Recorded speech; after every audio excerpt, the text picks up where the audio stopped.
Hello all, welcome back to my channel. This was where we left last time, so this is going to be the last of the previous year paper analysis, and somebody has clearly put a correct answer to this question. So the question was, a patient with sickle cell disease is being evaluated for preventing future vaso-occlusive crisis. Which of the following therapies is most effective in reducing the risk of future thrombo-occlusive crisis? Is it folate supplementation, hydroxyurea, blood transfusion only during crisis, or aspirin? So we know it is hydroxyurea. What is it doing? It is increasing HbF levels, so that is reducing sickling. So what are the factors that is promoting sickling? There is acidosis, dehydration, infection, those kind of things. Okay, hypoxia. So we have to avoid these triggers, especially keep the patient hydrated. You can give hydroxyurea. So these are the measures that are being taken. So what are the crises that happens in sickle cell disease? There is vaso-occlusive crisis, acute chest pain syndrome. There is, so in vaso-occlusive crisis, there can be presentation like stroke, and there is sequestration crisis. Okay, all those things. So here the answer becomes hydroxyurea, and the mechanism of action is increasing HbF, so that prevents sickling. So RBC becomes larger, rounder, more flexible, and there is less sickling. So it reduces vaso-occlusive crisis, acute chest syndrome, and the overall need for hospitalization in sickle cell disease patients. Next one, a 45-year-old patient with fever, night sweats, weight loss. On examination, there is painless generalized lymphadenopathy. So with fever and painless generalized lymphadenopathy, your first differential becomes some kind of a malignancy. It could be, especially with night sweats, weight loss. Those are like B symptoms in Hodgkin's lymphoma also, right? And biopsy finding is bilobed nuclei with prominent nucleoli. It's like an owl-eye appearance and background of reactive lymphocytes. So hematology has been a very high topic as far as this cycle is also concerned. There has been at least 10 to 12 questions from hematology. They have asked everything regarding CML, CLL, ALL, AML, Hodgkin's, non-Hodgkin's, iron deficiency, thalassemia. So all the topics from hematology has become important. So you have to understand how to approach a question in hematology. So with this question, I'll consider the differentials of the hematological malignancies. So you have your leukemias and you have your lymphomas. And what is the presentation like? So you have to first always look at the age group of the patient. So you have leukemias as well as lymphomas. And in leukemias, you know what are the differentials. It can be acute versus chronic. And again, it can be myeloid versus lymphoid. So acute can be AML and ALL. And chronic also can be CML and CLL. Right, these are the differentials. And lymphoma, you have not a Hodgkin's lymphoma, you have non-Hodgkin's lymphoma, you have various other types of B cell and T cell lymphomas also. Okay. So if you are having a leukemia kind of presentation, a clinical scenario, how will it be present? We'll differentiate between ALL, AML, CLL, and CML. First, look at the age group. AML usually in 2 to 10 years of old, 2 to 10 years. So it is young age group, and all the others are a bit elderly. Okay. CLL, CML are in CLL, especially in elderly people, more than 50, 60 years, you can say. Okay, CML also around 40, 50 years. So they are all elderly, because ALL, you know, anything less than 2 year or anything more than 10 year is going to have a poor prognosis. So that is regarding the age group. Now about the presentation. They all can present with what? Anemia. There can be WBC count can be high, and the platelet count can be low also. Platelet count is low in case of an acute crisis like thing. So it is ALL, AML, usually platelet counts are low. In CML, usually platelet counts are a bit on the higher side. There is thrombocytosis.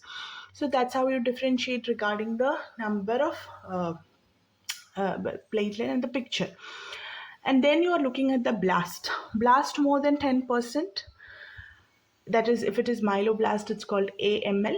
If it's lymphoblast, it's called ALL. Okay, so in acute phase, there is more of blast in the peripheral smear. And in chronic phase, there is more than one lineage present. So if it is CML, there are more than one lineage. There are myelocyte, metamyelocytes, okay, more than one lineage present.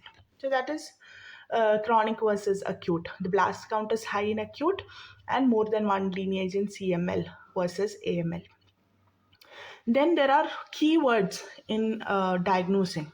Like for example, in CLL, you hear the word smudge cells in CLL, okay?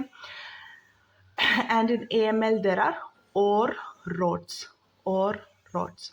So based on the age group, number of blasts, platelet count, the overall picture, the WBC count, whether there is splenomegaly, because CML has massive splenomegaly. There can be splenomegaly in CLL also, but massive splenomegaly in CML.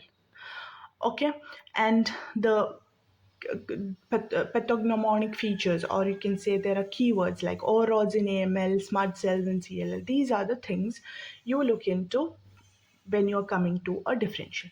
Now, what are the kind of questions they usually ask? Okay, in ALL, what is there to be asked? ALL, usually, like, what is the prognostic factors? Poor prognostic factors, less than 2 years, more than 10 years. Then you can have BCR-ABL in ALL also, but BCR-ABL mutation, a translocation in ALL is going to have a poor prognosis. Then AML, the usual presentation, AML M3. M3 is called APML, acute promyelocytic leukemia, and that usually presents in as a picture of DIC, disseminated intravascular coagulation, which is consumptive coagulopathy, where there is bleeding as well as thrombotic tendencies. Okay, your fibrinogen will be low, your FDP, fibrin degradation products, will be high. There can be multiple bleeding tendencies. That is the usual presentation of APML, which is one subtype of AML. Okay, then they'll ask what is the likely diagnosis. So it is going to be acute myeloid leukemia. Or what is the finding that you see in the peripheral smear? One specific finding, it is ORODs. And in AML M3, there are multiple ORODs which are called fagot cell, that cell together along with the ORODs, multiple ORODs, it's called fagot cell. Then CLL, there is smudge cell. Usually they ask with CLL is what is next line investigation to confirm CLL. So if it is a picture which is where you're suspecting CLL, try to do a flow cytometry. Flow cytometry. Then CML, what is the next step you do? It is a BCR-ABL mutation testing. You can do FISH.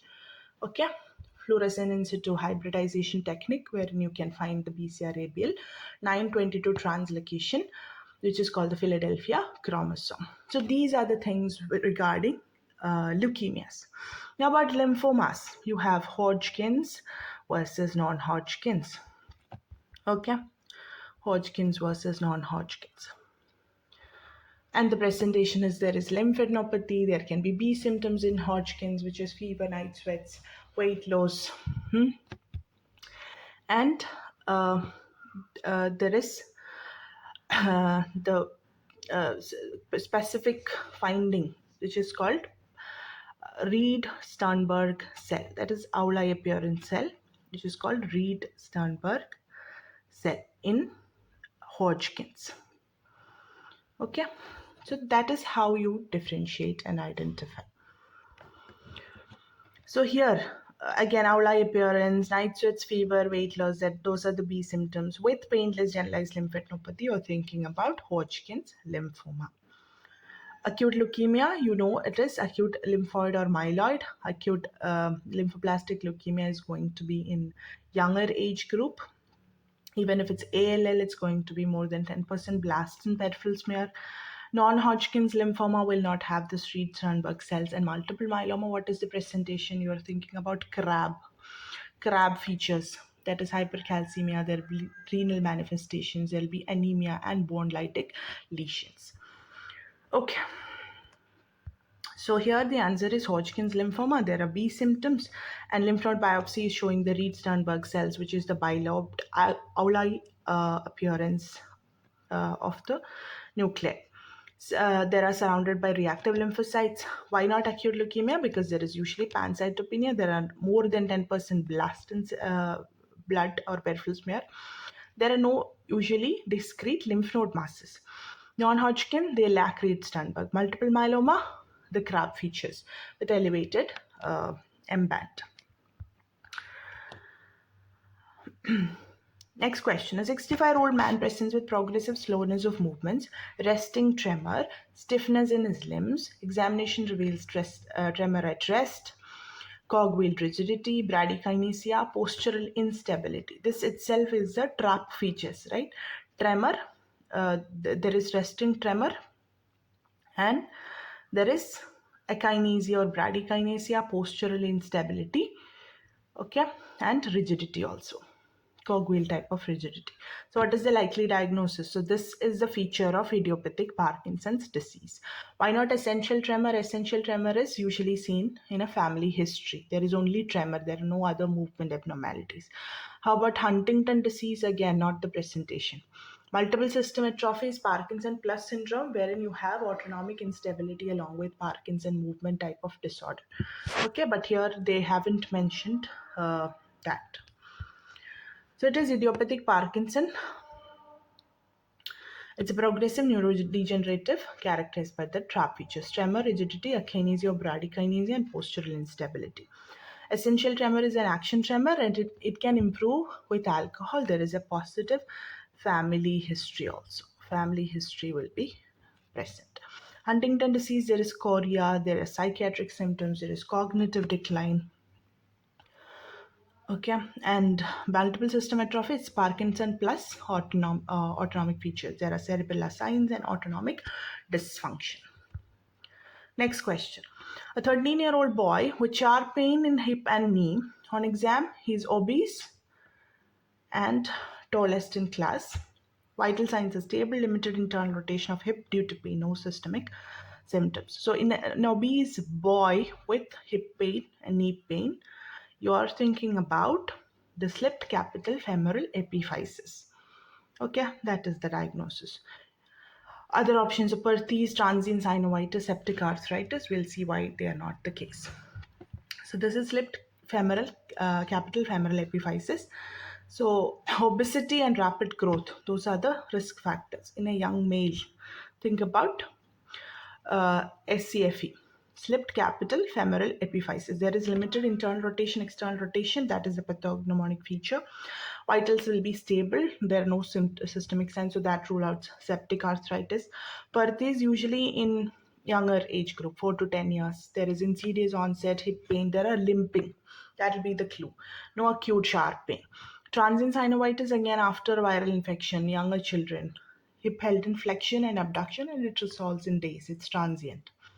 Okay, septic arthritis, we told why it's not the case, because there is no fever here. It'll be very limited ROM. And on palpation also, there can be raised temperature. WBC, ASR, CRP all can be elevated. Next question. During a mini mental state examination, which of the following task is used to assess constructional apraxia? Is it intersecting pentagons, following 3-step commands, counting 7 seconds backward from 100, sevens backward from 100, like 193, like that, recalling 3 words after 5 minutes? So what is it? It's constructional apraxia. So what it'll be? It'll be intersecting pentagons. Intersecting pentagons, because there are so many types of apraxia. Praxis means what? It is doing. Okay, praxis means what? It is doing the learned event. Like if you are asking me to brush my teeth, I'm not putting so much of a mental thought into it, because that's like a learned motor event that I've done, that I've been doing for so long. So I'll take the brush, I'll put the paste, I'll start brushing. So it is like a learned event. That's called praxis. When you can't do that learned event, it's called apraxia. And that is a feature of your parietal lobe lesions. So constructional apraxia is inability to copy or draw simple figures or assemble objects or perform spatial tasks despite intact motor function. That is the key there. Your motor function will be intact. It's not that your hand is weak or something, but the coordination is lost. So commonly seen in parietal lobe lesions, Alzheimer's disease, or other types of dementias. The three-step commands we are using for comprehension. Counting sevens backward is for assessing attention. Recall of three words is for short-term memory.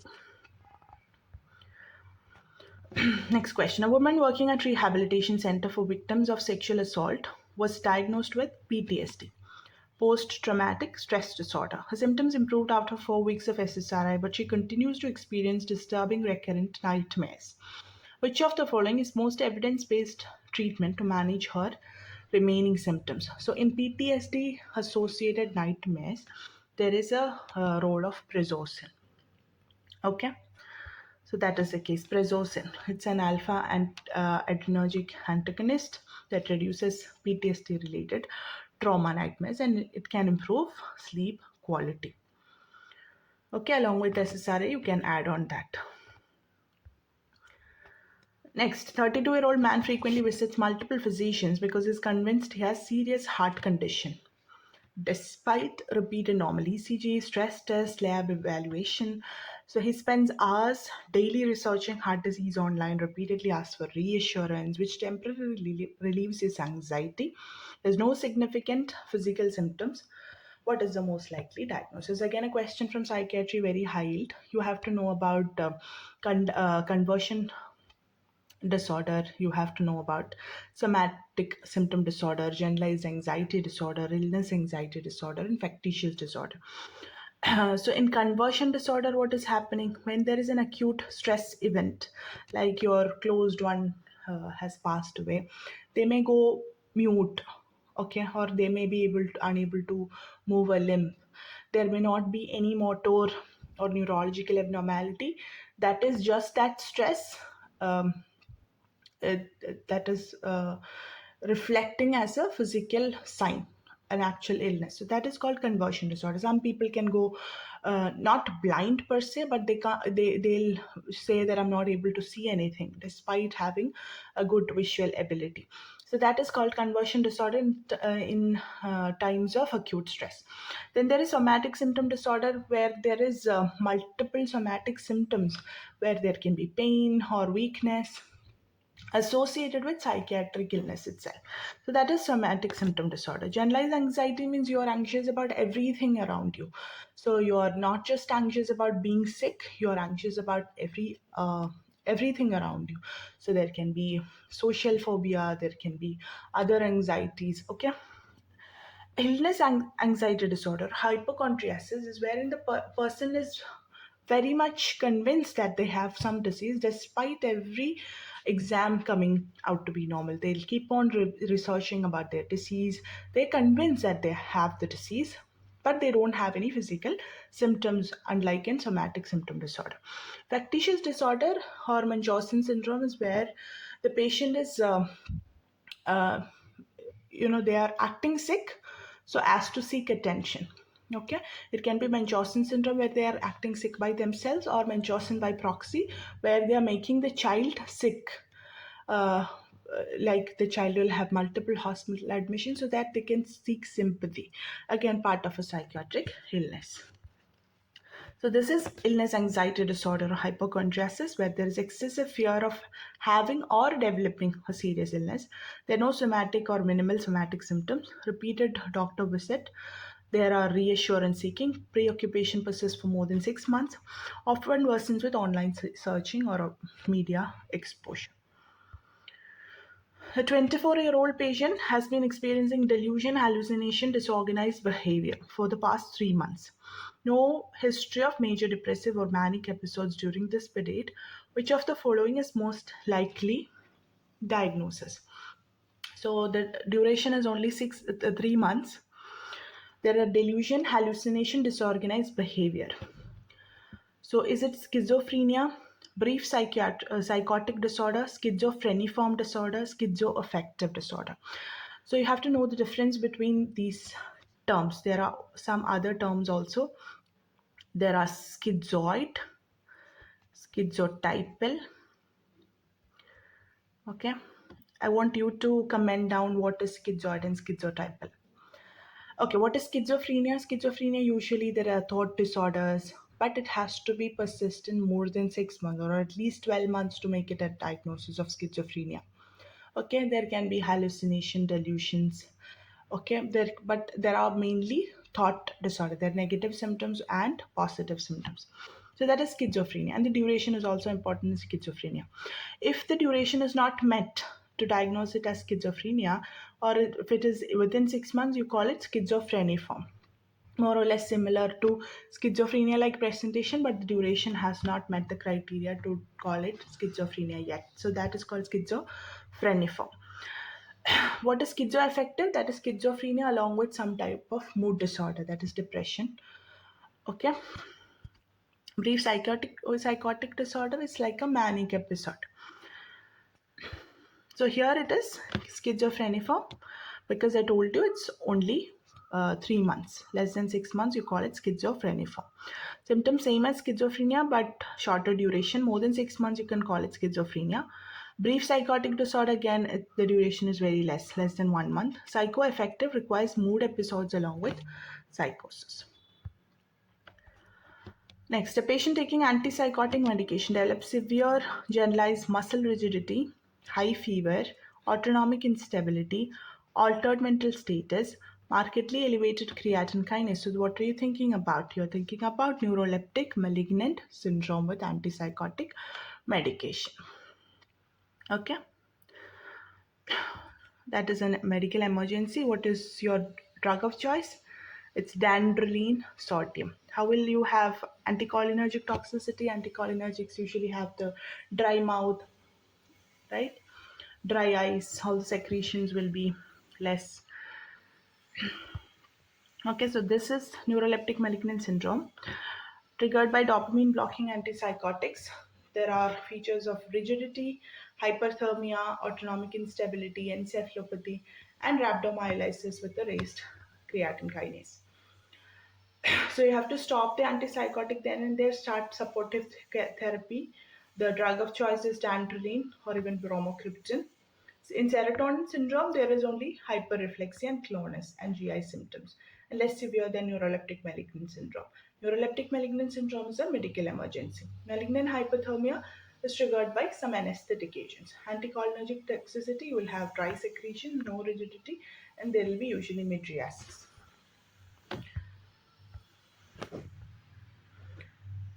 Next, a 62-year-old man with long history of chronic cough and progressive shortness of breath, and has had multiple hospital admissions for the same problem. He's already on bronchodilators, inhaled corticosteroids, and theophylline. He continues to smoke but is trying to quit. Which of the following interventions has been shown to improve survival in addition to smoking cessation? So, smoking cessation they have already mentioned. So, in a patient of COPD, you have to stop smoking. And what are the other things that you can do to improve their outcome? There is chronic cough also. So is it pulmonary rehabilitation, chest physio, long-term oxygen therapy, oral corticosteroid? So in COPD patient who is not responding to treatment or having symptoms despite adequate medical management, long-term oxygen therapy can improve their survival. So it is long-term oxygen therapy. And what is the drug of choice, like the end drug of choice in COPD? It is roflumilast. It is a phosphodiesterase inhibitor, roflumilast. Just like in asthma, you're giving omalizumab as the final resort, which is an anti-IgE agent, monoclonal antibody against IgE. In here, in COPD, you're giving roflumilast, or else you can give long-term oxygen therapy. So in COPD and chronic hypoxemia, the LTOT can improve survival and reduce pulmonary hypertension and RV strain, and thus it can improve the quality of life and exercise tolerance. So, what are the indications of long term oxygen therapy? It has to be prescribed more than 15 hours per day. when stable and on optimal therapy, and if they are having PaO2 less than 55 or PaO2 55 to 59 along with some other signs of core pulmonary like right-sided heart failure or pulmonary hypertension or even polycythemia due to chronic hypoxemia. Okay. Next, a middle-aged woman presents with progressive jaundice and pruritus. Lab shows elevated AST-ALT along with positive anti-mitochondrial antibodies. So you're thinking about primary biliary cirrhosis. Jaundice, pruritus, AST-ALT elevated with anti-mitochondrial antibody positive. And what is the appropriate first-line management? So you can give UDLIV, that is called ursodeoxycholic acid. So it is ursodeoxycholic acid. This is classical of primary biliary cholangitis, and drug of choice is ursodeoxycholic acid, which can slow the disease progression. So it can improve survival. Liver transplant is reserved for very end stage liver failure. Next, a young male present with chronic watery diarrhea, weight loss, recurrent oral ulcers, treated with multiple courses of antibiotics with no clinical improvement. What is the most appropriate initial investigation? So, with chronic diarrhea, weight loss, recurrent oral ulcers. So, what is the most appropriate initial investigation? Is it stool culture, fecal calprotectin, colonoscopy with biopsy, or CRP? So chronic watery diarrhea in young male, you are thinking about IBD versus IBS, right? Or it can be some other autoimmune conditions like celiac disease also can present with chronic diarrhea. Okay. So IBD is irritable bowel, inflammatory bowel disease, and IBS is irritable bowel syndrome. Which is more severe or dangerous? It is IBD. Okay. So, does stool culture give you any idea about any of this diagnosis? No. Fecal calprotectin, yes, it can differentiate between IBD and IBS. How about colonoscopy with biopsy? Colonoscopy with biopsy also can give you some idea of what is happening inside the colon. Are there any polyp or any other condition which is predisposing them for this diarrhea, or even your are there any signs of Crohn's disease? Okay, CRP also cannot be very sensitive or conclusive. So here, as first line, you can do a fecal calprotectin because you can differentiate between IBD versus IBS. Here, there is some features which is, I mean, it is not responding to other medications, and also it can be Crohn's disease. So you can do a fecal calprotectin as non-invasive first line before doing a colonoscopy to detect intestinal inflammation, helps differentiate IBD from IBS or other infectious causes. Colonoscopy can be done after a positive result to confirm the diagnosis and to assess the extent of the disease and to differentiate further between Crohn's and ulcerative, like that. But in young male, you're usually thinking about Crohn's, right? And there are skip lesions also in Crohn's disease with perianal disease. Next, a macroscopic newborn delivered to a mother with gestational diabetes. Blood glucose level is 3.2. The newborn's blood glucose first value is 3.2. What is the most appropriate initial management? So, in a child born to a diabetic mother, there are high chances of having recurrent hypoglycemic episodes due to high insulin in the fetus, due to hyperglycemia in the mother. So, in when their blood glucose, there is a cutoff wherein you have to give IV or encourage breastfeed. Okay, so usually encourage breastfeed first, and then if it is falling beyond that, you can give. So in this case, what do you do? So if it is now it is 3.2, so you can actually encourage the mother to feed. If it is less than 2.5, then you can give IV. Okay, so macrosomic infants of diabetic mothers are at high risk of transient hypoglycemia, but mildly lower borderline can be managed with early feeding. So you have to monitor glucose after feeding, and IV dextrose you can give if the glucose is less than 2.5. There is refractory hypoglycemia in asymptomatic babies. A preterm infant, birth weight is 1.2, was born with low UPGAR, 1 at 1 minute, 3 at 5 minute. So one of the first minute UPGAR is giving you a clue whether they need resuscitation, and the 5 minute UPGAR is giving you a clue whether the resuscitation has been successful. So here both the values are low. He developed severe hyperbilirubinemia. Examination also notes frontal bossing, some facial and scalp anomalies. Which of the following is the most important predictor of cerebral palsy? So cerebral palsy can be seen in children who had the perinatal asphyxia. Okay, then there can be kernicterus. Kernicterus, that is hyperbilirubinemia, which lead to kernicterus, which can predispose to uh, cerebral palsy also. Birth weight. So low birth weight or prematurity. So here it is. So they are asking about the important predictor of cerebral palsy. So kernicterus can be leading to cerebral palsy. Facial anomalies do not lead to. Low UPGAR score, indication of the resuscitation, and low birth weight can also be a risk factor. So here it was low birth weight or prematurity. That is the strongest predictor, especially less than 1500. That is very low birth weight. Low UPGAR score, again associated but less predictive. Hyperbilirubinemia mainly cause kernicterus, can cause CP if severe, but not as a strong predictor as low birth weight. A 45-year-old office working woman presents with hot flashes and sleep disturbance. And there is a history of breast cancer 2 years ago. What is the most appropriate management? So it is like a postmenopausal hot flashes due to low estrogen. But with breast cancer, you are avoiding hormonal therapy. So hormonal therapy is not the case here. So in a patient who had history of breast cancer wherein hormonal therapy is contraindicated, the drug of choice becomes clonidine. Where do you give megestrol acetate?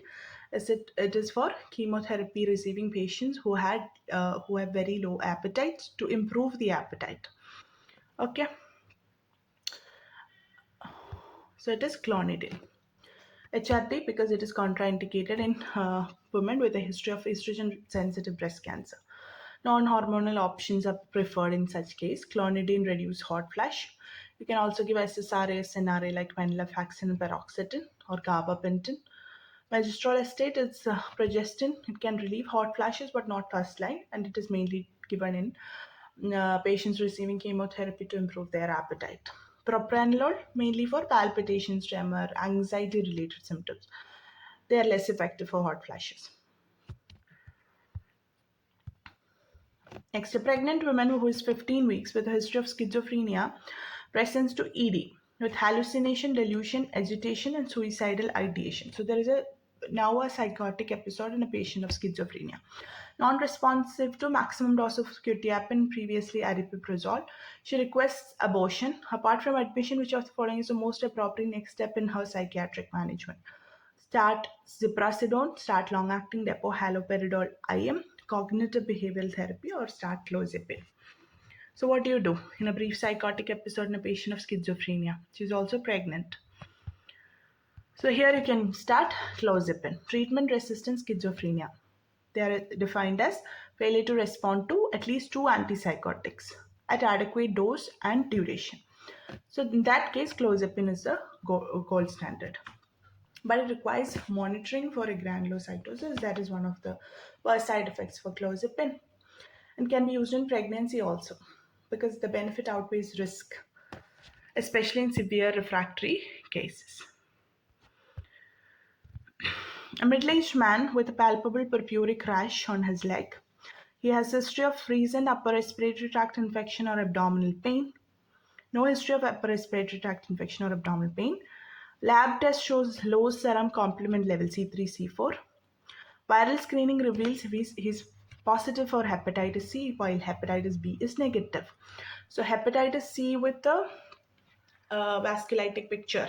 You're thinking about mixed cryoglobulinemia or cryoglobulemic vasculitis. IgA nephropathy, usually what is the presentation? It is upper respiratory tract, within 24 to 48 hours, they are having a nephritic kind of picture. Membranous nephropathy usually associated with malignancy in elderly presenting as nephrotic syndrome. MPGN, membranoproliferative glomerulonephritis. There are two types. One is MPGN, one other is uh, dense deposit disease. Okay, so hepatitis C associated with mixed cryoglobulinemia. How about hepatitis B? It is associated with polyarthritis nodosa.